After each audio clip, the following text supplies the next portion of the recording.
شهر رمضان الذي أنزل فيه القرآن. أعوذ بالله من الشيطان الرجيم. بسم الله الرحمن الرحيم. سورة أنزلناها وفرضناها وأنزلنا فيها آيات بينات لعلكم تذكرون. الزانية والزاني فاجلدوا كل واحد منهما 100 جلدة ولا تأخذكم بهما رأفة في دين الله إن كنتم تؤمنون بالله واليوم الآخر وليشهد عذابهما طائفة من المؤمنين. الزاني لا ينكح إلا زانية أو مشركة والزانية لا ينكحها إلا مشرك وحرم ذلك على المؤمنين.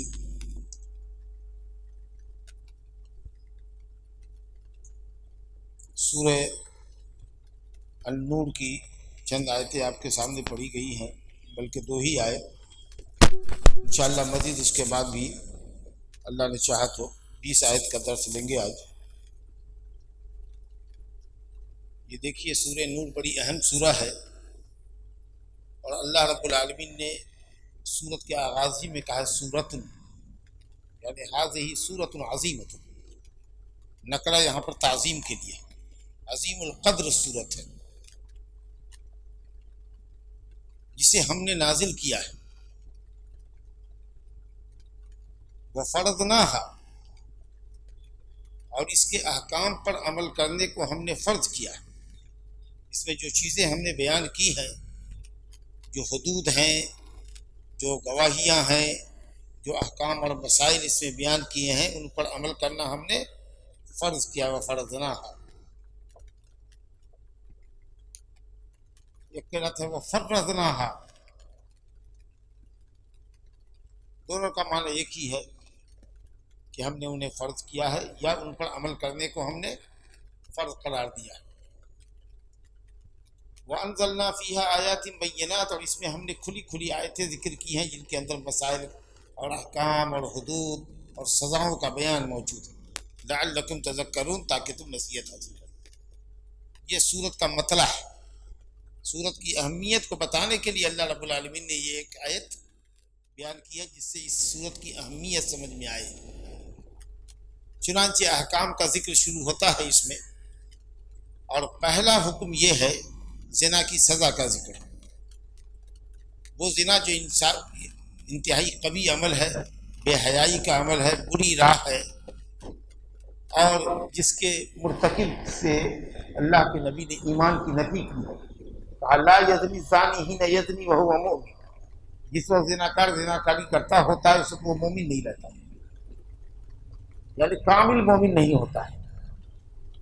نام کا مومن، نام کا مسلمان رہ جاتا ہے، ایمان کامل نہیں ہوتا، کیونکہ اگر ایمان کامل اس کے اندر ہوتا تو یہ پاپ اور یہ برائی نہیں کرتا. پھر اس سورت کا نام اللہ نے سورہ نور رکھا ہے. اس سورت میں جو آیت نمبر 35 ہے، اللہ نور السماوات والارض، اس کے لحاظ سے، یا پھر اس کے بعد ہی ہے کہ من لم یجعل اللہ له نورا فما له من نور، جس کو اللہ تعالیٰ نور ہدایت سے محروم کر دے اس کو بھلا کون نور ہدایت نصیب کر سکتا ہے. کا مطلب یہ ہے کہ بدکاری، بے حیائی، فسق و فجور اور زناکاری سے انسان کے دل میں ایمانی روشنی کمزور ہوتی ہے. فرمایا کیا زانیہ اور زانی، پہلے زانیہ کا ذکر کیا گیا کیونکہ زنا، زانی اور زانیہ دونوں کے لیے باعث ذلت و رسوائی ہے، دونوں کے خاندان کے لیے ذلت و رسوائی ہے، لیکن لڑکی کے خاندان والوں کے لیے زیادہ رسوائی ہے. اور زنا بھی عورتوں کی طرف سے بہکانے پر، پھسلانے پر، بناؤ سنگار کرنے پر، بے حیائی کا مظاہرہ کرنے پر، ترک حجاب پر، بناؤ سوار سنگار کر کے بازار نکلنے کی وجہ سے یہ جرم پیدا ہوتا ہے. گویا محرک وہی ہوتی ہے، بنیادی محرک وہی ہوتی ہے، اور شیطان اس کے پیچھے ہوتا ہے. تو تو اس لیے زانیہ کو مقدم کیا. لیکن جہاں چور اور چوری کا ذکر کیا اللہ نے وہاں چور کو پہلے مقدم کیا. والسارق والسارقۃ فاقطعوا ایدیہما جزاء بما کسبا نکالا من اللہ واللہ عزیز حکیم. کیونکہ چوری کے لیے ہمت، جرأت، بہادری، طاقت کی ضرورت ہوتی ہے. یہ عورتوں کے مقابلے میں مردوں کے اندر زیادہ پائی جاتی ہے. بہرحال کہا گیا کہ زانیہ اور زانی میں سے ہر ایک کو 100 کوڑے مارو. یہ سزا ہے آزاد، عاقل، بالغ، غیر شادی شدہ زانی اور زانی. مسلمان ہے، عاقل ہے، بالغ ہے اور آزاد ہے، غیر شادی شدہ ہے. اس کو 100 کوڑے لگانا. اور حدیثوں سے آیا ہے کہ اس کو 1 سال کی جلاوطنی کرنی. جلاوطنی کہاں؟ ایسے شہر میں جہاں زناکاری آسان نہ ہو، ایسے شہر میں. اب اگر جلاوطنی ایسے ملک میں کر دی جائے جہاں زناکاری دعوت دیتی ہو، ہر چوراہے پر زناکاری ہو رہی ہے، تو وہاں نہیں. اور اگر ایسی کوئی جگہ نہیں ملے تو جیل میں رکھ دو. 1 سال رہے گا، اسی میں اس کی توبہ ہو جائے گی. سال کے 4 موسم کے اثرات کو جھیل لے گا تو سمجھ میں آئے گا کہ یہ سچی توبہ کر چکا ہے. بہرحال 1 سال کی جلاوطنی کے سلسلے میں حدیثیں آئی اور وہ تو عدد روایتیں. تفصیل میں جاؤں گا تو وقت نکل جائے گا. راجح قول یہی ہے کہ 1 سال کی جلاوطنی دونوں کو، مرد ہو یا عورت، اس کے ساتھ محرم جائز تھا. 1 سال اس کے ساتھ رہے یا عورتوں کے سل میں ڈالو.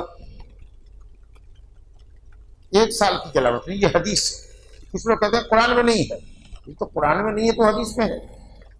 قرآن اور حدیث میں فرق کیوں کرتے ہو؟ من یطیع الرسول فقد اطاع اللہ. جس نے رسول کا کہا مانا اس نے اللہ کا کہا مانا. وما آتاکم الرسول فخذوہ وما نہاکم عنہ فانتہوا.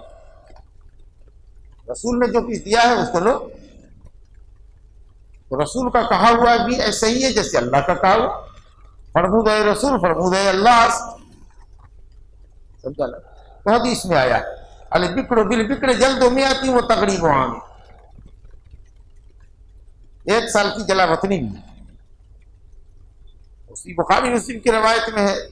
حضرت ابو ہریرہ اور زید بن خالد الجہنی کی روایت ہے. ایک آدمی کسی کے ہاں نوکر تھا، ایک لڑکا کسی کے ہاں نوکر تھا، اور اس میں مالک کی جس کے یہاں نوکری کر رہا تھا اس کی بیوی کے ساتھ بدکاری کر لی. کسی سے فیصلہ لیا تو غلط سلط فیصلہ اس نے دے دیا. جب نبی صلی اللہ علیہ وسلم کی خدمت میں آیا تو کہا اغد یا انیس نام کے آدمی کو کہا کہ جا کر کے پوچھو اگر وہ عورت اعتراف جرم کرتی ہے تو اس کو رجم کر دو. اور اے میاں تمہارے بیٹے کے اوپر وعلی ابن کا جلد میۃ و تغریب عام، تمہارے بیٹے کے اوپر 100 کوڑا لگے گا اور 1 سال کی جلاوطنی. اور حضرت عبداللہ بن عمر کہتے ہیں کہ نبی کریم صلی اللہ علیہ وسلم نے زانی کو کوڑے لگائے، جلاوطنی کی. ابو بکر صدیق نے کوڑے لگائے، جلاوطنی کی. حضرت عمر نے جلاوطنی کی، کوڑے لگائے اور جلاوطنی. کئی روایتیں. جبکہ شادی شدہ اگر مرد عورت زناکاری کے جرم میں پکڑے جائیں تو ان کی سزا رجم ہے.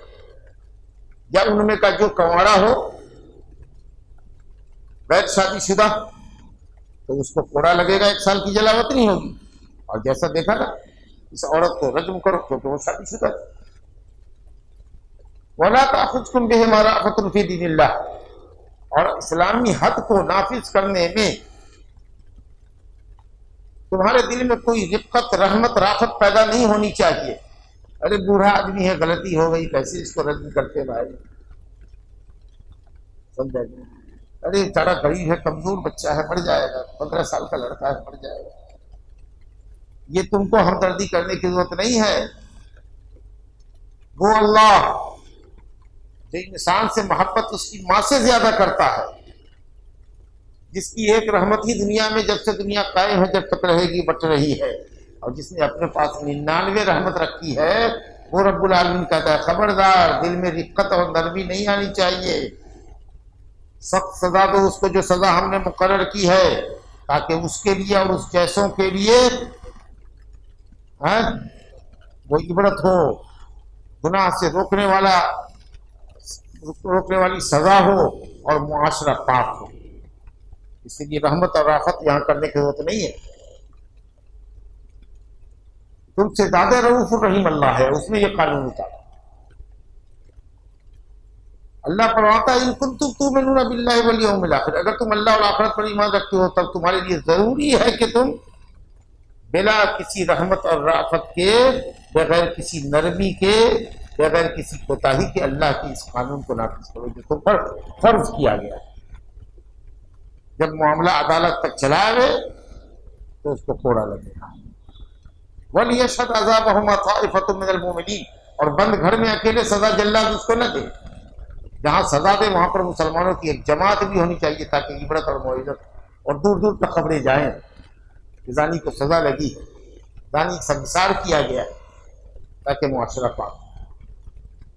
اب اس کے بعد دیکھیے دوسری آیت، الزانی لا ينکح الا زانیۃ او مشرکۃ، زانی شادی نہیں کرتا ہے مگر زانیہ سے یا مشرکہ سے. اور زانیہ بھی شادی نہیں کرتی ہے، زانیہ لا ينکح ہوا نہیں شادی کرتا ہے اسے مگر زانی یا مشرک. وحرم ذلک علی المؤمنین، اور یہ شادی مومنوں پر حرام کی گئی ہے. ایک مومن ہے، ایماندار آدمی ہے، دین پر عمل کرنے والا شخص ہے، اس کے لیے اللہ نے حرام کیا ہے کہ کسی بدکار فاحشہ فاجرہ سے وہ شادی کرے، جب تک کہ وہ سچی توبہ نہ کر لے، اپنے جرم سے تائب نہ ہو جائے، اور ایک ایسی مدت نہ گزر جائے جس میں یہ سمجھ میں آئے کہ یہ عورت اب بد چلنے کی راہ چھوڑ چکی ہے، اور شاید اس کے لیے مناسب ہوگا کہ جتنی مدت اللہ نے تقریب عام کی رکھی ہے 1 سال تک وہ عورت اگر رہتی ہے اور اس پر کڑی نگرانی رکھی جائے، اور معلوم ہو کہ اس 4 سیزن کے اندر میں 12 مہینے کے اندر میں اس نے کبھی اس طرح کا کوئی عمل نہیں کیا ہے، اس طرح کی کوئی شکایت نہیں ہے، اور پابند صوم و صلاۃ ہو گئی ہے، شرع کی پابند ہو گئی ہے، حجاب کرنے لگی ہے، سمجھا، تو سمجھو کہ اس عورت میں توبہ کرے.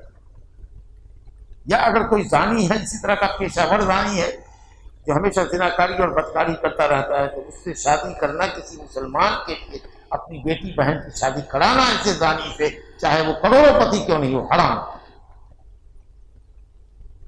جب تک کہ وہ زانی اپنی زناکاری سے توبہ نہ کرے. کہا زانیہ سے شادی زانی ہی کرتا ہے، زانی زانیہ ہی سے کرتا ہے یا مشرکہ سے کرتا ہے. اس ٹیکنیکل لفظ کو سمجھو کیسے. زانیہ سے شادی کرتا ہے. اگر تم کو یہ علم ہے، قرآن کے یہ حکم کا علم ہے کہ اللہ نے زانیہ سے شادی کرنے کو ایک مومن کے لیے حرام کیا ہے، یہ جان رہے ہو اور سمجھتے ہو کہ اللہ کے قانون کی پاسداری بھی ضروری ہے، اور اس کے باوجود بھی تم اپنی شہوت کی تسکین کے لیے کہ وہ عورت بہت تم کو خوبصورت اور اچھی لگتی ہے بدکار، اس سے تم نے شادی کر لیا، تو شادی کرنے کے باوجود بھی جو اس کے پاس تم آؤ گے وہ زناکاری ہی ہے، وہ حلال نہیں ہوگا، کیونکہ اللہ نے اس شادی کو حرام کیا ہے. اور جس شادی کو اللہ نے حرام کیا، اس حرام شادی کے ذریعے بیوی سے مجامعت کرنا یا اس سے استمتاع اور لذت کرنا یہ حلال نہیں ہوگا، یہ بدکاری ہے. آپ سمجھے چکی، کیونکہ نکاح کو اسلام ایکسیپٹ نہیں کر رہا ہے، کہہ رہا کہ یہ نکاح ہی حرام ہے تمہارا.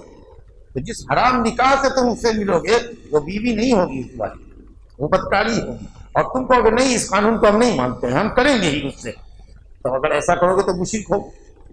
تو 2 ہی حل ہوگا تمہارا، یا تو تم قانون کی پاسداری کر رہے ہو تو پاسداری کرو تو حرام سمجھو اس کو، لیکن تم بغیر توبہ کیے کرائے ہوئے اس عورت سے بیاہ کر رہے ہو، اس کا مطلب ہے کہ اسلام اس نکاح کو قبول نہیں کرتا ہے. لہذا جو استمتاع اور لذت اس سے کرو گے وہ برسبیل زنا ہوگا، اور اگر انکار کرتے ہو قانون الہی کو تو تم مشرک ہو.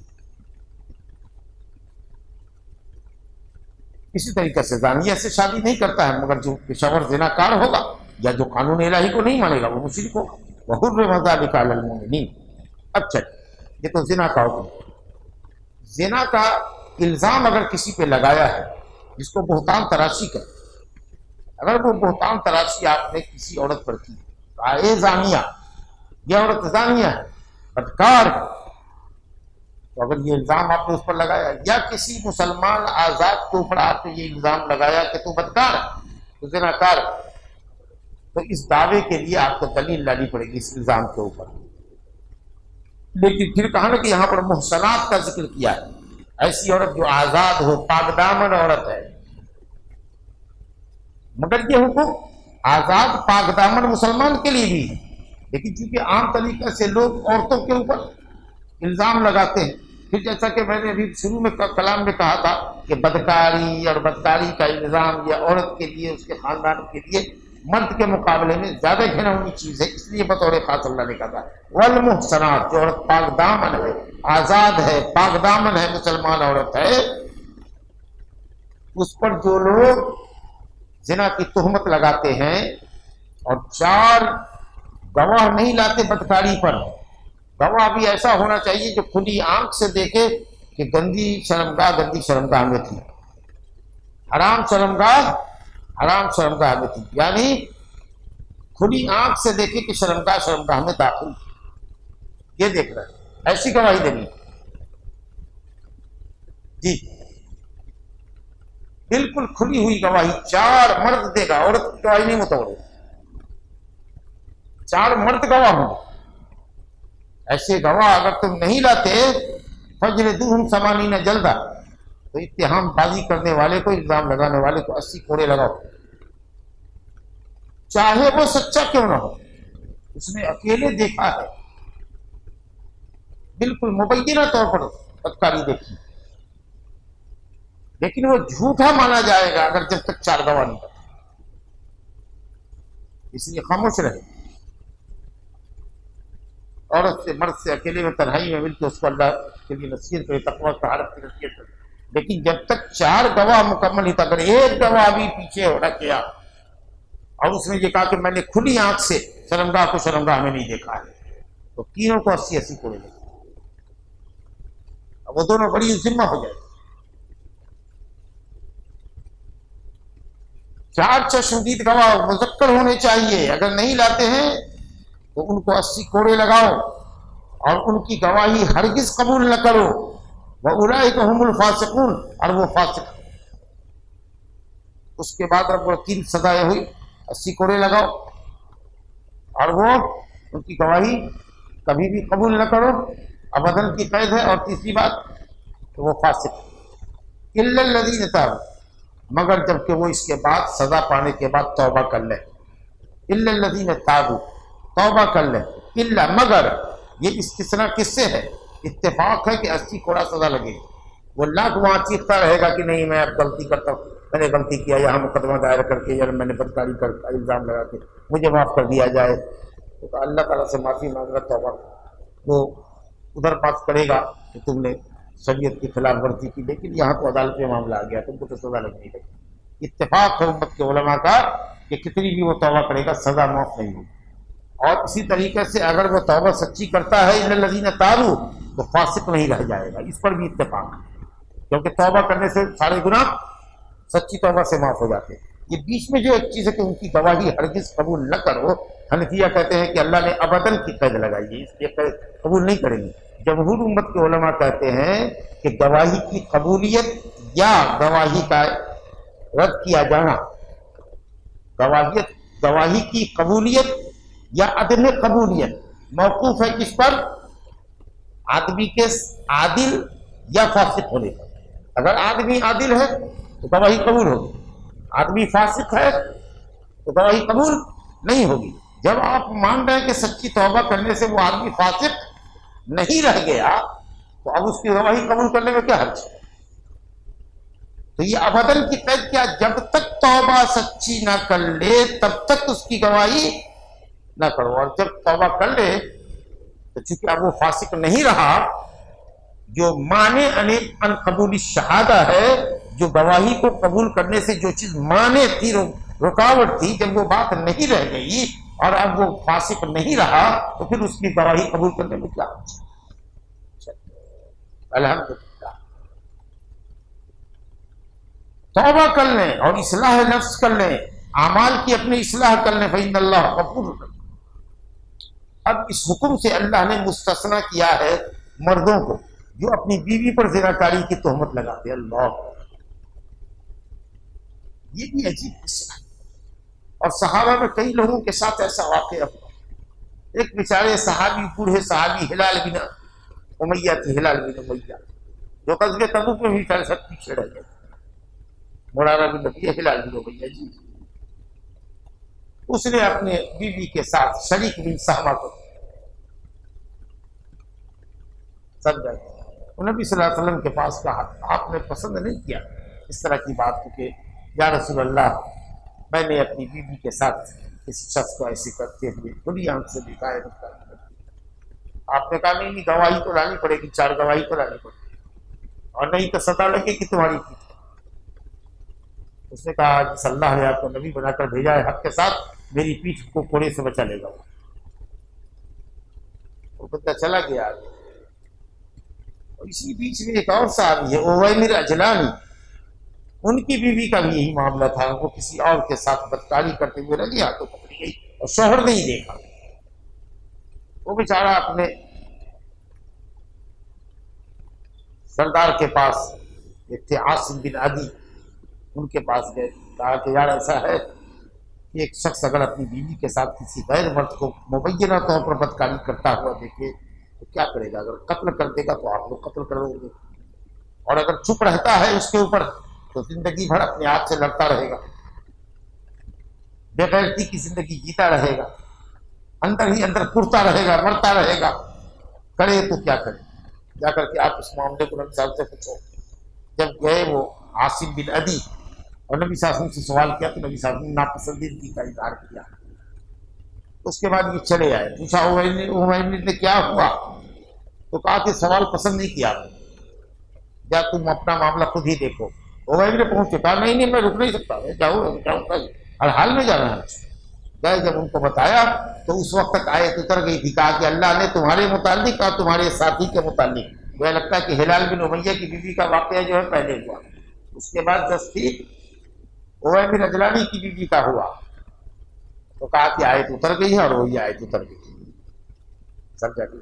کہا گیا کہ اب 4 گواہی نہیں، 4 گواہی کی جگہ پر 4 قسم ہوگی تمہاری، کہ تم کھلے لفظوں میں کہو گے کہ میں اللہ کے نام سے گواہی دیتا ہوں، اشہد باللہ، تاکہ قسم بھی اس کے اندر آئے. وہ میں اللہ کے نام کی گواہی دیتا ہوں کہ میں نے جو الزام اپنی بیوی کے اوپر لگایا ہے زناکاری کا، اس میں سچا ہوں. یہی جملہ 4 مرتبہ دہراؤ، پورا سینٹینس دہراؤ. میں اللہ کی گواہی دیتا ہوں، اللہ کے نام کی گواہی دیتا ہوں کہ جو میں نے الزام لگایا ہے عورت پر اس میں سچا ہوں. 4 مرتبہ بولے. یہ 4 گواہی کی جگہ پر ہوگا، بدل مبدل منہوں کی جگہ پر آ جاتا ہے.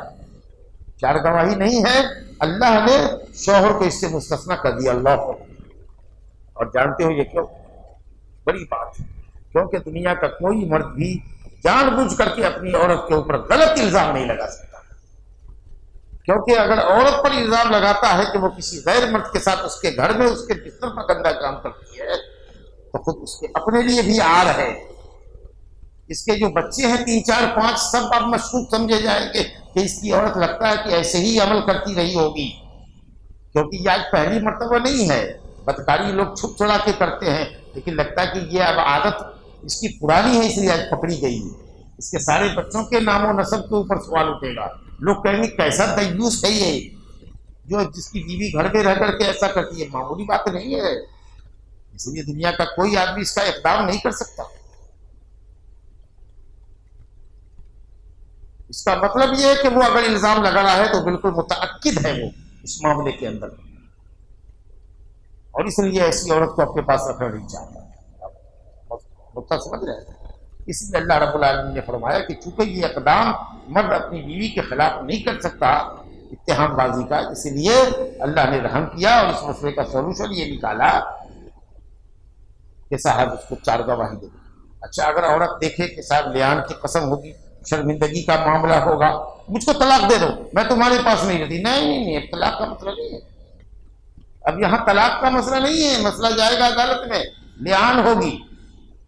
ایسا کہاں سے ہوتا ہے کہ تم اتنی آزادی کے ساتھ چلی جاؤ؟ طلاق مانگے بھی تو طلاق نہیں دے گے جی، کیونکہ اللہ نے اس کی رولنگ جو دی ہے وہ لیان کی رولنگ دی ہے.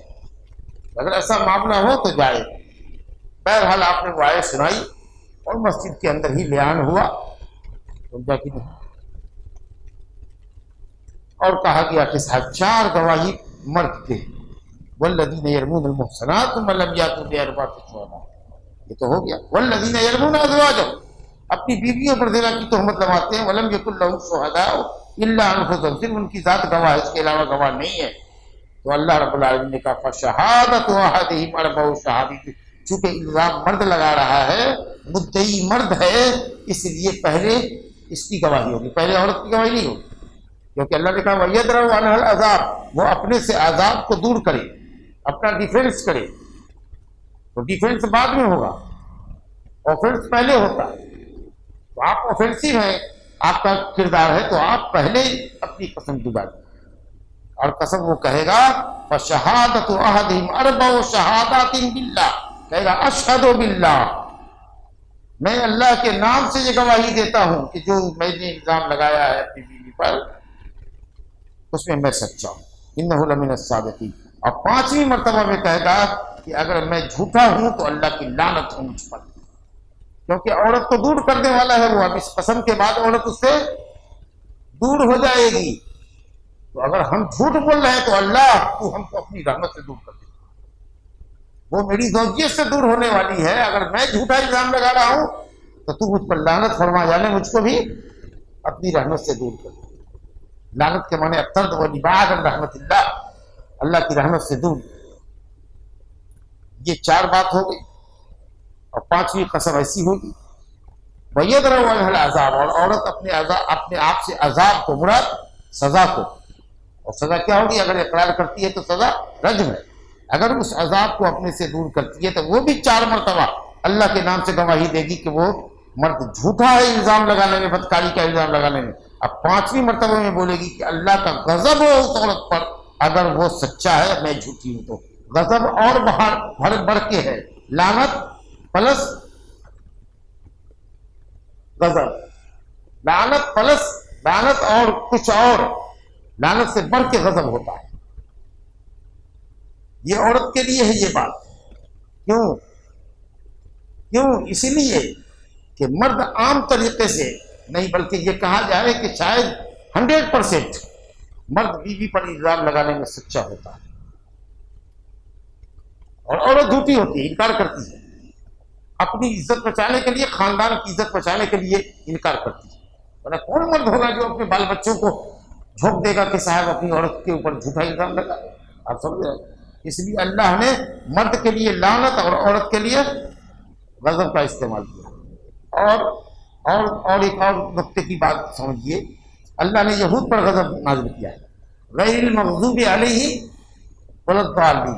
کیوں یہود پر غضب ہوا؟ دیدہ دانستہ حق کا انکار کرتے تھے. یہ مرد جو الزام لگا رہا ہے، عورت کی بھی نظر چار ہوئی ہے، مرد سے، زانی سے بھی نظر چار ہوئی ہے، دیکھا ہے اس نے، یہ کہہ رہا ہے اور یہ سچا ہے، اور وہ جان بوجھ کر کے ایک حق کا انکار کر رہی ہے. تو یہ صفت یہودیوں کی جیسی ہے، جن کے پاس علم تھا لیکن چھپاتے تھے. وہ جان رہی ہے کہ وہ بدکارہ ہے، اس کے باوجود بھی وہ انکار کر رہی ہے کہ میں اپنے خاندان کو ہمیشہ کے لیے رسوا نہیں کر سکتی. جیسے کہ عمیر کی بیوی نے 5ویں مرتبہ میں جب آئی تو تھوڑا سا وہ تردد میں رہی، ذرا پریشان محسوس، اس نے پریشانی محسوس کی، لیکن کہا کہ نہیں میں قسم گزار دیتی ہوں 5ویں بھی زندگی بھر کے لیے میرے خاندان پر توبہ چل جائے. اس لیے اللہ رب العالمین نے عورت کے لیے لفظ غضب کا استعمال کیا، بھاری بھرکم لفظ مرد کے مقابلے. آپ سمجھے؟ اور جب یہ قسم ہو جائے گی تو پھر دونوں میاں بیوی ہمیشہ کے لیے الگ ہو جائے گی. امام ابو حنیفہ رحمۃ اللہ علیہ کہتے ہیں کہ جدائی طلاق کے طور پر ہوگی. یعنی مرد اگر کبھی اپنے آپ کو جھٹلا دے عدالت میں کہ نہیں میں نے الزام لگایا تھا، غلط لگایا تھا، تو چل 80 جوتے کھا، 80 کوڑا کھا، اور پھر جا کے نکاح پڑھا لے. اور حدیث ہے یہاں سہل بن سعد کی، لا یجتمعان ابدا، قیامت تک دونوں اکٹھے نہیں ہو سکتے. جی کبھی نہیں جدا ہو سکتے، اکٹھے ہو نہیں سکتے. یہی کون صحیح حدیث ہے، دائمی جدائی ہو جائے گی.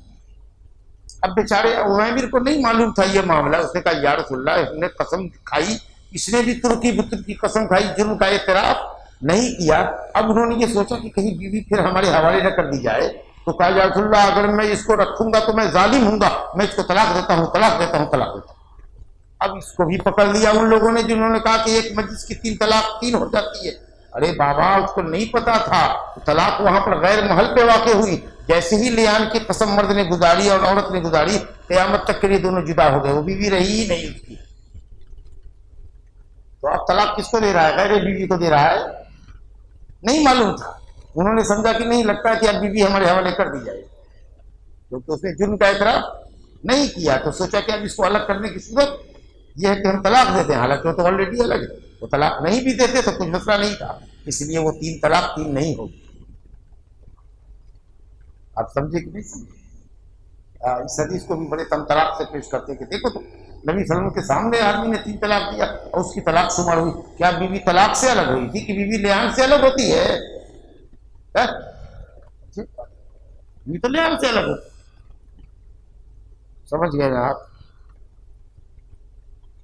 تو کل ملا کے آپ یہ بتاؤ, اگر کوئی مرد نے اپنی بیوی پر زنا کا الزام لگایا اور 4 گواہ لے کر کے آ گیا, اتفاق سے 4 آدمی کے ساتھ گھر میں داخل ہوا تھا اور چاروں ہی نے پھٹی پھٹی آنکھوں سے یہ بدکاری دیکھی, تب لیان کی ضرورت ہے کیا؟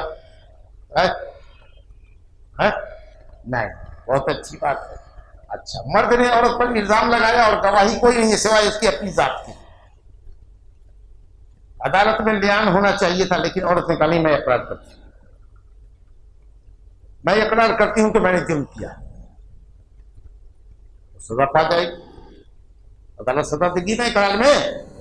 لیکن یہ دونوں صورتیں نہ ہو, مرد اپنے اتہام پر اپنے دعویٰ پر 4 گواہی نہ لائے یا عورت اقرار جرم نہ کرے, تب ایسی صورت میں لیان کی قسم.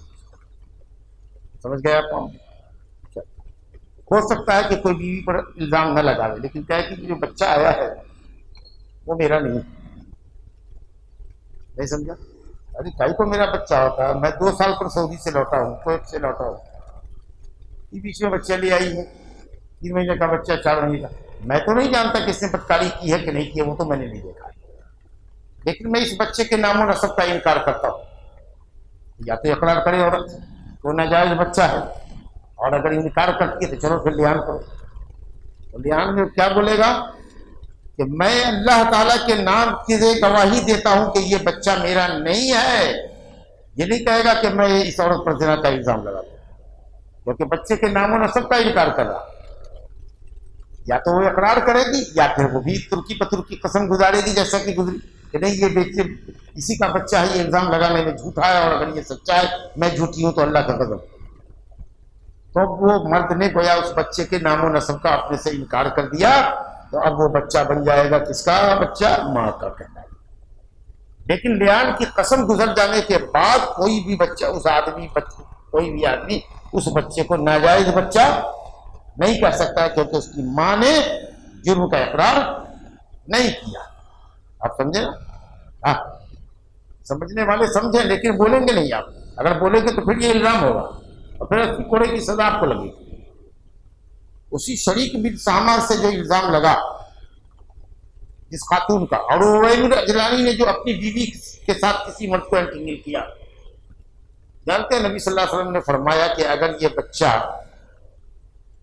اب اللہ کی قدرت ملاقات ہوئی, حاملہ بھی ہوئی, اور تاکہ اگر بچہ آتا ہے زانی کی صفت پر تو زانی سمجھا جائے گا, اور اگر شوہر کی صفت پر آیا تو شوہر کی صفت, یہ کہ کوئی تو سچا ہوگا تو بچہ جیسی شکل پر آئے گا ویسا دیکھ رہے بعد میں.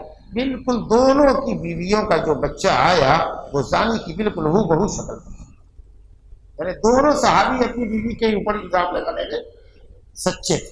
کہنا آپ کو کہ دنیا کا کوئی آدمی بھی اپنی بیوی کے اوپر دوسرے سے الزام نہیں لگاتا ہے, کیونکہ اس کے نام و نسب اور اس کے خاندان اور اس کے بچوں پر یہ حرف جاتا ہے کہ خود اس کے لیے بھی آ رہا ہے. دونوں عورتیں وہاں پر بدکار تھیں, دونوں, سمجھے نا, اور دونوں یہ ثابت ہوتے. اچھا سا ہے, چلیے یہ معاملہ تو ہو گیا. اب وہ ایک آدمی اسٹینڈ کر رہا ہے عدالت میں جس کو انٹینگل کیا تھا آپ نے لیان کی قسم کھا کر کے تو اپنی بیوی سے معاملہ چھٹی کر لیا, لیکن میرے ساتھ آپ نے اپنی بیوی کو جوڑا ہے, 4 گواہ لائیے, نہیں تو آپ کو ہمارے اوپر الزام لگانے کا اپنی بیوی سے 80 کوڑا لگے گا. تو ایسا اسٹینڈ اٹھانا لینا اس کے درست ہوگا. تو اس لیے علماء نے کہا کہ اچھا ہے کہ نام مت لو زانی کا. یہ کہو کہ اگر کوئی شخص، میں نے اپنی عورت کو ایک شخص سے برائی کرتے ہوئے پایا ہے، اس کا نام مت لو تاکہ وہ عدالت میں اس کرے. لیکن اگر نام بھی لیتے ہو تو انشاءاللہ کوئی مقدمہ آپ پر کھڑا نہیں ہوگا، کیونکہ حضرت ہلال بن امیہ نے اپنی بیوی کو الزام لگایا تھا شریک بن سہمہ سے. کہا شریک بن سہمہ، اور میں نے اپنی بیوی کو بدکاری کرتے ہوئے دیکھا. تو کہاں شریک نے نبی صلی اللہ علیہ وسلم کے پاس مقدمہ دائر کیا، اور کہاں نبی صلی اللہ علیہ وسلم نے ہلال کو کوڑے لگائے زانی کی طرف سے. جا کے بچ گیا بس. 4 گواہ اگر ہوتا نا تو بھی جانتا، لیکن شکر بنا کہ 4 گواہ نہیں تھا، اس لیے مرد نے اپنی بیوی سے معاملہ کر لیا، تو زانی بچ کے نکل گیا. نہیں سمجھا؟ ورنہ اگر 4 گواہ ہوتے تو بھی کہیں اور کو ہوتا. تمہارا ہوتا تو 100 جوتا کھاتا اور جلاوطن ہوتا. شادی شدہ ہوتا تو کوڑے لگتے. یہ جائے کہ اس اتہام لگانے والے پر تو الزام لگا رہا، نہیں چلے گا، اسٹینڈ نہیں کرے گا آپ کا دعویٰ. سمجھ گئے یہ مطلب؟ اللہ تعالیٰ فرماتا ہے وَلَوْلَا فَضْلُ اللَّهِ عَلَيْكُمْ وَرَحْمَتُهُ وَأَنَّ اللَّهَ تَوَّابٌ حَكِيمٌ. اگر یہ اللہ کا فضل و رحمت نہیں ہوتا اور اس طرح کا رول اللہ تعالیٰ نہیں دیتا، کیا ہوتا بتائیے؟ کتنی آسانی آ گئی، کتنا قانون اچھا آ گیا. سمجھا کہ نہیں؟ اگر تو معاملہ گڑبڑ ہو گیا یا پھر اللہ کا فضل نہ ہوتا، اسی وقت جھوٹی قسم کھانے والے مرد اور عورت میں سے مرد اتہام لگا رہا ہے، عورت متہم علیہا ہے، تو دونوں میں سے جو جھوٹا تھا اسی وقت اللہ تعالیٰ اس کی گرفت کر لیتا، لعنت کا شکار کر دیتا، غضب کا شکار کر دیتا. تب بہرحال ایسا ہوتا. لیکن یہ سارے قوانین جو اللہ تعالیٰ نے بتائے ہیں، یہ سب اللہ کا فضل اور اس کی رحمت ہے، اور اللہ تعالیٰ توبہ قبول کرنے والا، بڑا توبہ قبول کرنے والا اور حکیم ہے.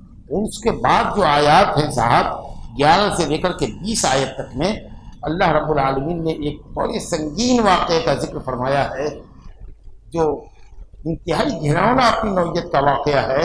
اور وہ یہ ہے کہ دنیا کی سب سے سچی خاتون پر الزام لگا، یعنی ام المومنین عائشہ رضی اللہ عنہا پر منافقین کی ریشہ دوانیوں کے نتیجے میں ایک شخص سے جس کا نام صفوان بن معطل السلمی تھا، جو افاضل صحابہ میں سے تھے، اچھے صحابی، بزرگ صحابی میں سے تھے، ان کے ساتھ ان کو انٹرنیو کیا گیا، اتہام بازی کی. سمجھا جی؟ اور پورے مدینے کی فضا مسموم رہی، گرم رہی، اور لوگ ایک دوسرے سے پوچھتے رہے کیا ہوا ہے، کیا ہوا ہے، مزے لے رہے. سخت ڈانٹ اللہ نے پلائی. ان الذین جاؤوا بالافک عصبۃ منکم، جن لوگوں نے بہتان بازی کی، انتہائی گھٹیا قسم کا جھوٹ کہا ہے، وہ تمہارے ہی میں سے ہے، مسلمان ہیں. ایک تو منافق ہے اس میں گھسا ہوا، جو بظاہر کلمہ پڑھ کے وہ بھی اپنے کو مسلمان ہی کہتا ہے، عبداللہ بن ابی رئیس المنافقین. باقی جو لوگ ہیں، حمنہ بنت جہش ہے، حسان بن ثابت ہے، مصطح بن اساسہ ہے، یہ 3 آدمی تھے جن کو کوڑے لگے. سب مسلمان کھانٹی پیور مسلم. یہ لوگ بھی فتنوں کے شکار ہو گئے، منافق کے کہنے میں آ گئے. اللہ کہتا ہے اس کو برا نہ سمجھو، ابھی شر نہ سمجھو، یہ بہت بہتر ہے تمہارے لیے. حضرت عائشہ کی پاک دامنی کی آیت قیامت تک تلاوت کی جانے کے لیے اترنے والی تھی.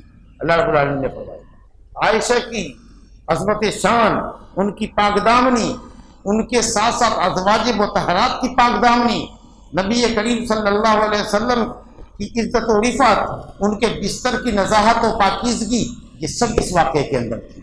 یہ اسباب ایسے ہو گئے جس سے یہ پورا خاندان، تمام ازواج مطہرات، نبی صلی اللہ علیہ وسلم اور آپ کے بستر کی گارنٹی اللہ رب العالمین نے پاکیزگی دی. کہاوت ہے تو فارسی کا مقولہ ہے خدا شر برنگ زد کہ خیر ما در آباد. کوئی شر اللہ پیدا کرتا ہے نا تو اس میں خیر کا بھی بہت پہلو ہوتا ہے.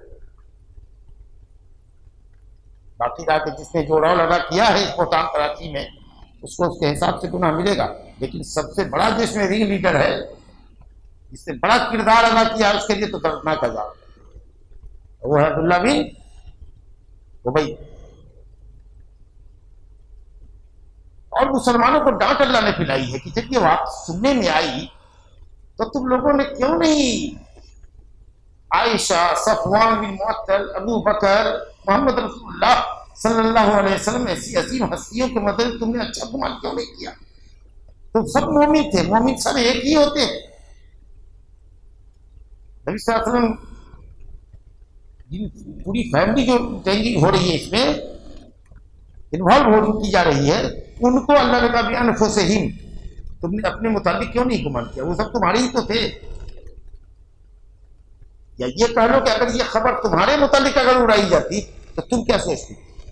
تمہاری بیوی، تمہاری بیٹی، تمہاری ماں کے اوپر یہ الزام لگتا تو کیسا تم سمجھتے؟ انکار کرتے۔ یہ نہیں کہنا چاہیے تھا تم کو کہ نہیں ایسا نہیں ہو سکتا، عائشہ ایسا نہیں ہو سکتی، ایسا نہیں کر سکتی۔ حضرت ابو ایوب انصاری کو ام ایوب انصاریہ نے کہا کہ سنا ہے آپ نے کچھ ایسا ایسا ہوا؟ کہا سبحانک ھذا بہتان عظیم، سبحانک ھذا بہتان عظیم۔ یہ لفظ اللہ نے استعمال کر لیا ہے، یہ کہنا چاہیے تھا نا۔ لولا جاؤ علیہ باربعۃ شہداء، اگر 4 چشمدید گواہ اس اتہام پر نہیں لاتے ہیں یہ اللہ کے نزدیک سب جھوٹے۔ معلوم ہوا کہ اگر ایک آدمی 2 آدمی آنکھ سے دیکھے بھی کسی کو بدکاری کرتا ہوا تو بھی چونکہ 4 چشمدید گواہ پورے نہیں ہو رہے ہیں تو وہ دونوں اگرچہ آنکھ سے دیکھا انہوں نے لیکن کہلائیں گے کیا؟ جھوٹے۔ اللہ بتا اگر اللہ رب العالمین کا فضل اور اس کی رحمت دنیا اور آخرت میں نہ ہوتی تو تم نے جو گھناؤنا عمل کیا ہے اس کی بنیاد پر تو عذاب عظیم آ جانا چاہیے۔ دیکھیے کتنی ایک دوسرے سے سن رہے ہو، باتیں لپک رہے ہو، کیا ہوا کیا ہوا کیا ہوا، کس سنا ہے کس سنا ہے، خاموش رہنا چاہیے تھا نا۔ اپنے منہ سے وہ بات کہہ رہے ہو جس کا تمہیں علم نہیں، اس کو آسان کھیل سمجھ رکھا ہے تم نے، تو اللہ کے نزدیک بڑا سنگین ہے۔ ارے ایسا کیوں نہیں ہوا کہ جب تم کو یہ بات معلوم ہوئی تو کہتے ہیں سبحانک ھذا بہتان عظیم؟ یعظکم اللہ ان تعودوا الی اللہ، وصیت کرتا کہ آئندہ اس طرح کی غلطی دوبارہ مت کرنا اگر مومن رہنا چاہتے ہو۔ اور اللہ اپنی آیتوں کو ظاہر کرتا ہے تاکہ علیم و حکیم۔ یہ حضرت عائشہ رضی اللہ عنہا ایک غزوے میں نکلی تھی، نبی صلی اللہ علیہ وسلم کی عادت مبارکہ تھی کہ جب کہیں جاتے تو کسی بیوی کو ساتھ لے لیتے، بڑا اندازی کرتے تھے، وہاں تک ہوئی۔ حالانکہ سفر میں آدمی اپنی سہولت کے مطابق جس بیوی کو چاہے ہوشیار عقل مند بیوی کو اپنے ساتھ لے جا سکتا ہے، لیکن نبی صلی اللہ علیہ وسلم نے وہاں بھی عدل و انصاف کیا۔ اس سفر میں حضرت عائشہ کا نام نکلا، غزوہ مریسی جس کو غزوہ بنی مصطلق بھی کہتے ہیں، سن 6 ہجری کے آخر میں ہوا ہے یا 7 ہجری کے شروع میں ہوا ہے، کیونکہ حجاب کی آیت کے اترنے کے بعد یہ واقعہ ہوا ہے اور حجاب کی آیت اتری ہے سن 6 ہجری، یا تو 6 ہجری کے لاسٹ کا واقعہ ہے یا یہ سن 7 ہجری میں۔ واپسی میں غزوے سے کامیاب ہو کر کے جو لوٹے تو واپسی میں ایک جگہ پڑاؤ ڈالا اور کچھ کا اعلان کیا کہ اب قافلہ چلے گا۔ تب چلے گا تو اما عائشہ رضی اللہ عنہا سفر سے پہلے گئی اپنی حاجت ضروریہ کے لیے۔ آدمی ہوتا ہے کہ بھائی نکلنا ہے، سواری کے اوپر بیٹھنا ہے، کہیں چلنا ہے تو آدمی چلنے سے پہلے باتھ روم وغیرہ سے فارغ ہوتا ہے نا، تو اسی طرح کے لیے جب اعلان کیا تو نکلی وہ اور گئی جب اپنی حاجت کے لیے تو گلے میں جو ہار تھا ان کے جو انہوں نے اپنی بہن حضرت اسماء بنت ابی بکر سے عاریتاً لیا تھا کہ سفر سے لوٹ کر کے دے دوں گی، وہ ہار گر گیا تھا۔ اب وہ جو آئی پھر یہاں پر قافلے میں، ابھی قافلہ چلا نہیں تھا، انہوں نے تو اپنے گلے کو تلاش تھا، دیکھا ہر دن ادھر ادھر دیکھا نہیں ہے، پھر یہ گئی اسی طرف جہاں گئی تھی اور ڈھونڈنے میں جو ان کو ٹائم لگا، حالانکہ وہ ہار وہاں مل گیا، ان کو گرا تھا ادھر ہی مل گیا وہ، لیکن جب تک لوٹی تھی تب تک قافلہ نکل چکا۔ اور جن لوگوں نے اس ہودج کو اٹھا کر کے اونٹ کے اوپر ڈالا، چونکہ ایک جماعت نے اس کو اٹھایا تھا اس لیے خفت کا، ہلکے پن کا، اس لکڑی کے ہلکے پن کا احساس نہیں ہوا۔ ویسے بھی عمر 13 سال کی تھی، حضرت عائشہ کی عمر کل 13-14 سال کی تھی۔ اب کہتے ہیں کہ اس وقت عورتیں چھڑی بدن کی ہوتی تھی، دبلی پتلی ہوتی تھی، بہت کم کھاتی تھی، سمجھا کہ نہیں، اس سے بڑی ہلکی پھلکی تھی، بہت گوشت بھاری بھرکم موٹی داڑھی نہیں تھی، تو اس لیے لوگوں کو احساس نہیں ہوا، ڈال دیا۔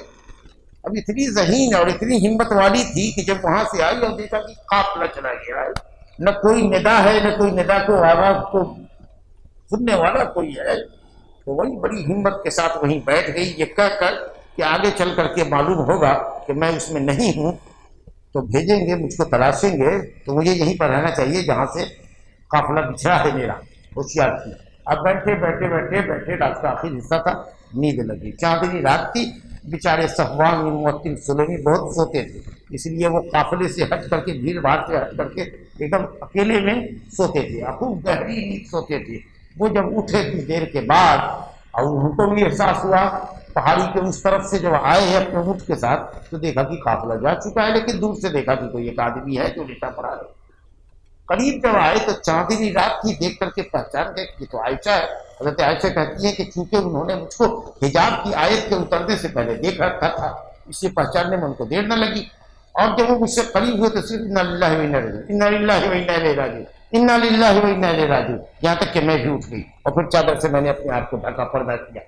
پھر اس نے اونٹ کو بیٹھایا، اونٹ کی ٹانگ کو اور پسارا تاکہ میں بیٹھوں پر۔ پورے راستے بھر ایک لفظ بھی نہ اس نے کچھ کہا نہ ہم نے کچھ کہا، سوائے انا للہ و انا الیہ۔ یہ تک نہیں پوچھا کیسے رہ گئی آپ اماں، کیسے چلے گئے لوگ۔ یہ جو ہوتا ہے نا عورتوں سے بات لوگ بڑھاتے ہیں، کچھ نہیں، سامنے رسالت مآب صلی اللہ علیہ وسلم کی حرمت کا لحاظ کر کے ایک لفظ ہی بات نہیں کیا کہ اجنبیاں ہیں، ماں ہوئی تو کیا ہوا، لیکن وہ بہرحال پردے میں ہے، حجاب ہے، بے ضرورت مت کیا کرنا۔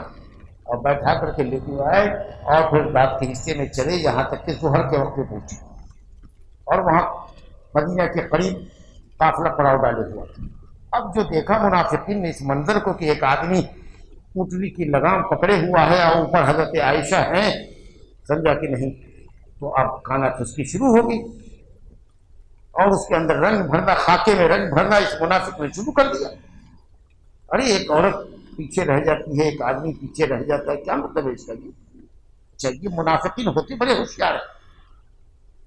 ہم لوگ بیوقوف یہ ہوتے ہیں کہ صاحب ہم لوگ ایک دم پورا صحیح اسٹیٹمنٹ دیں گے، نا بالکل بکاری ہوئی ہے، پھنسی ہے رہی ہے، اس سے پھنسی ہوئی تھی، ضرور کچھ نہ کچھ ہوا ہے، بدکاری ہوئی ہے، سمجھا۔ لیکن منافق بڑے ہوشیار ہیں، وہ پوچھتے تھے کیا خیال ہے آپ لوگوں کا اگر ایک عورت پیچھے رہ جائے اور ایک مرد پیچھے رہ جائے اور دونوں تنہائی میں رہے اور آئے تو کیا ہوگا؟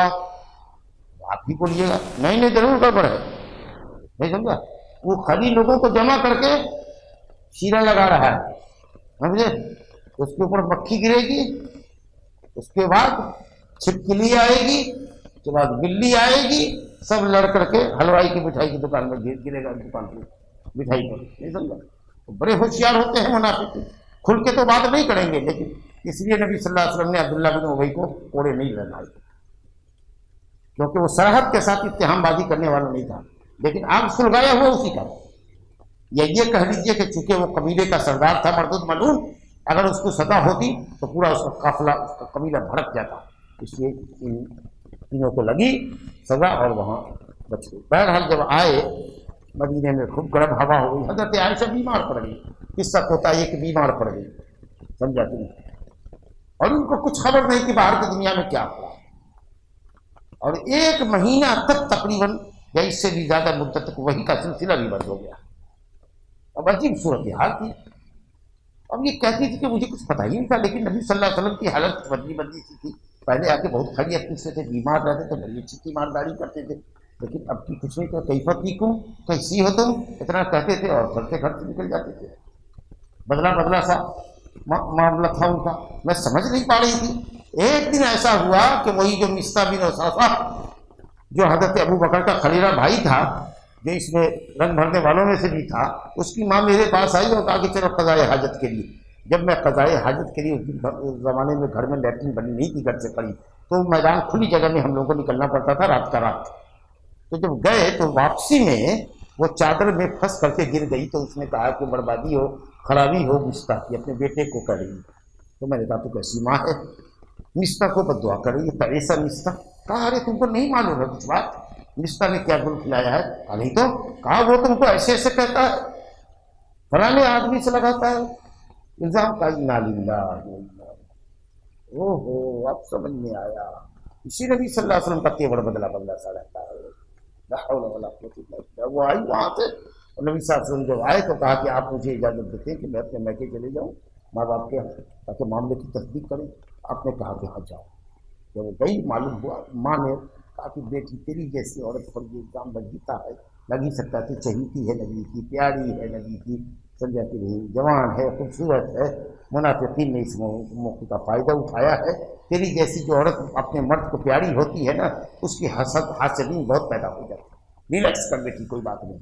اب یہ کہتی تھی کہ صاحب مجھے تو خواب میں بھی نہیں تھا کہ نبی صلی اللہ علیہ وسلم تو اللہ تعالیٰ قرآن کے ذریعے آگاہ کرے گا۔ میں سمجھتی تھی کہ خواب دیکھیں گے یا وہی آئے القاء ہوگا یا کچھ ایسی بات ہوگی، کچھ ایسی بات ہوگی، سمجھا کہ نہیں؟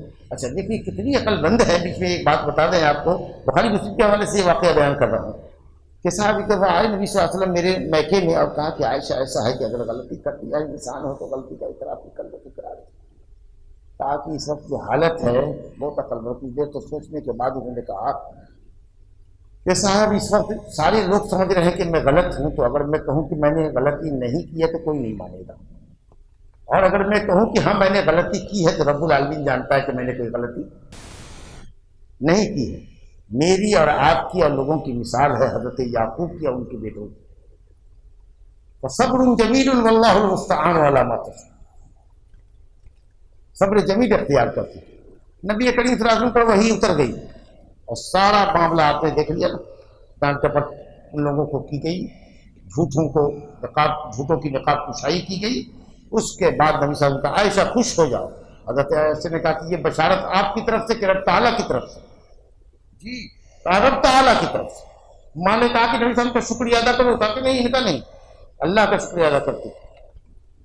انہوں نے کب مجھ کو اچھا سمجھا تھا، مجھ سے بھی بدلے سے نظر آئے۔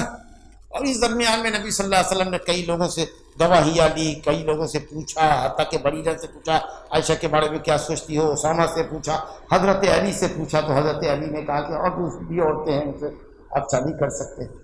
اب ہم یہ تو نہیں کہہ سکتے کہ حضرت علی نے دشمنی کی، لیکن یہ سوچا ہوگا کہ ذاتی رسالت آپ کے اوپر اتہام بازی ہے اور آپ کی حرمہ عزت کے اوپر انگش نمائی ہوئی ہے، تو اس سے بہتر یہ ہے کہ لوگوں کی زبان کو بند کرنے کے لیے آپ ان کو چھوڑ دیجیے، طلاق دے کر کے شادی کریں۔ ہم حضرت علی کے مطابق اچھا ہی گمان رکھتے ہیں، لیکن بہرحال اس کی تکلیف اما عائشہ کو رہی کہ انہوں نے یہ بات ایسے کیسی کی۔ ہمارے مقابلے کے حسین جمیل خوبصورت اور نبی کے خاندان کی زینب بنت جہش تھی، جو جس کا تصل مجھ سے ہمیشہ رکھتا تھا، لیکن نبی صلی اللہ علیہ وسلم نے جب زینب سے بھی پوچھا تو کہا کہ نہ عائشہ کو کبھی اس طرح کا ہم نہیں پا سکتے، ویسے نہیں ہو تو ہماری سوکروں نے ہماری برات کی اور ہمارا تزکیہ کیا، اور حضرت علی نے ایسا کہا کہ آپ شادی کر لیجیے۔ بہرحال آیت اتری اور اللہ رب العالمین نے بالکل غبار چھاڑ دیا، اور وہ تینوں جو مصطح بن وثاثہ تھے، ابو بکر کے خالہ زاد بھائی، اور حسان بن ثابت انصاری شاعر رسول اسلام، جو نبی صلی اللہ علیہ وسلم کا دفاع کرتے تھے، بعد میں اندھے ہو گئے۔ تو حضرت عائشہ کہتی تھی کہ یہی جو ہے بڑا کردار ادا کرنے والا تھا، تولا کے بڑا بہت۔ کہا کہ ایسا آپ کریں، کہا دیکھیں نہیں اندھا ہو گیا، اس سے بڑی سزا کیا ہوتی، لیکن چلو تو پھر کیوں آنے دیتی ہیں آپ، اس سے بات کرتی ہیں پردے کے پیچھے سے۔ کہا نبی صلی اللہ علیہ وسلم کا دفاع کیا کرتا تھا، اپنی شاعری کے ذریعے، مضبوط شاعری کے ذریعے نبی صلی اللہ علیہ وسلم کا دفاع کیا کرتا تھا۔ بہرحال اللہ رب العالمین فرماتا ہے، اب دیکھ لو نبی کریم صلی اللہ علیہ وسلم کی ازواج مطہرات میں حضرت عائشہ رضی اللہ عنہا پر اگر کوئی اتہام بازی کرے گا، مرتد ہوگا، مرتد واجب القتل ہوگا۔ ابو بکر کو کوئی گالی دے، مرتد ہوگا کہ نہیں ہوگا، کافر ہوگا کہ نہیں ہوگا، اختلاف ہے امت کو، لیکن اہل سنت والجماعت کا اتفاق ہے کہ اگر حضرت عائشہ کو کوئی گالی دے تو وہ کافر اور مرتد ہوگا، کیونکہ اللہ تعالیٰ نے حضرت عائشہ کی پاک دامنی اور برات کا اظہار قرآن میں فرمایا، وہ قرآن کی تکذیب ہے۔ اور اللہ رب العالمین نے اپنے نبی کے لیے پاکیزہ بیویاں پسند کی ہے، لہذا کوئی بھی کسی بیوی پر اگر الزام لگے گا کہ کوئی بھی آپ کی بیویوں میں سے غلط کار تھی تو وہ آدمی مرتد اور کافر ہوگا۔ بہرحال آخری آیت جو درس کی ہے کہ جو لوگ اس بات کو پسند کرتے ہیں کہ بے حیائی کی باتیں اور بے حیائی ایمان والوں کے اندر پھیلے اور اس طرح کی سراسیمگی پھیلے اور اس طرح کی فضا مسموم ہو ایمان والوں کے تعلق سے، ان کے لیے عذاب علیم ہے دنیا اور آخرت میں۔ دنیا میں کیا ہے کہ ان کو بہتان تراشی کی سزا ملے گی، اور آخرت میں رب تعالیٰ کے یہاں پائیں گے۔ واللہ یعلم وانتم لا تعلمون ولولا فضل اللہ علیکم ورحمتہ۔ یہ سب اللہ رب العالمین کا فضل اور اس کی رحمت ہے کہ اللہ نے غبار کو چھاڑ دیا اور مجرموں کو سزا ملی۔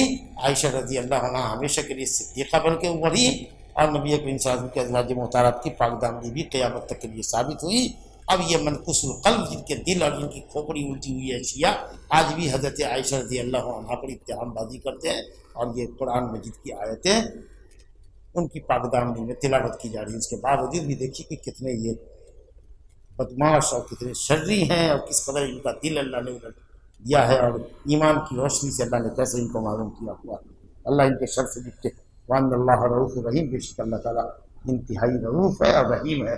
رافت رحمت سے بڑی ہوتی ہے، رؤوف رحیم ایک ساتھ بولتے ہیں رافت و رحمت، لیکن اشد الرحمت جو ہوتی ہے، جو رحمت سے بھی بڑی کوئی چیز ہوتی ہے رافت، تو اللہ تعالیٰ رؤوف اور رحیم ہے۔